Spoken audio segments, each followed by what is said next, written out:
ಈ ಸಲ ನೀವಿದ್ದೀರಾ ಅಂತ ಕೇಳ್ತಾ ಇದ್ದವರು ಈಗ ನೆಕ್ಸ್ಟ್ ಏನು ಅಂತ ಕೇಳ್ತಾ ಇದ್ದೀರಾ. ಒಂದು ಕತೆ ಹೇಳ. ಒಂದು ಊರಲ್ಲಿ ಒಂದು ಕಾಗೆ ಇತ್ತು.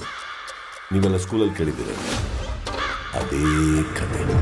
ಆ ಕಾಗೆಗೆ ಹಸುವಾಗಿದ್ದಾಗ ಒಡೆ ಮಾಡ್ತಾರ ಅಜ್ಜಿ ಹತ್ರ ಹೋಗಿ, ಅಜ್ಜಿ ನಮಗೆ ಒಡೆ ಕೊಡ್ತೀಯಾ ಅಂತ ಕೇಳ್ತಾರೆ. ಅಜ್ಜಿ ಪ್ರೀತಿಯಿಂದ ಒಂದು ಒಡೆ ಕೊಡ್ತಾರೆ. ಕಾಗೆ ಆ ಒಡೆನ ತಗೊಂಡು ಹಾರ್ಕೊಂಡು ಹೋಗಿ ಒಂದು ಮರದ ಮೇಲೆ ಕೂತು ಇನ್ನೇನ್ ತಿನ್ಬೇಕು.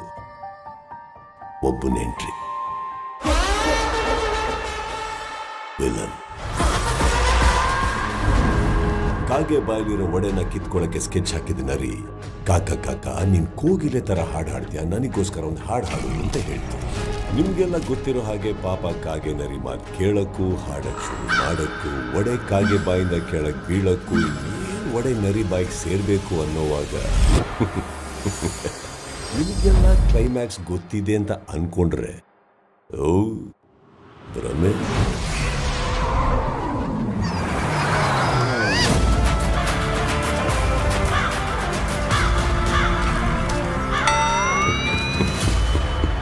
ಈ ಸಲ ಬಿಗ್ ಬಾಸ್ ಹಾಗೇನೆ ನಾವು 11 ಸೀಸನು ನೋಡಿದೀವಿ. ನಮಗೆ ಬಿಗ್ ಬಾಸ್ ಬಗ್ಗೆ ಎಲ್ಲಾ ಗೊತ್ತು ಅನ್ನೋರ್ಗೆ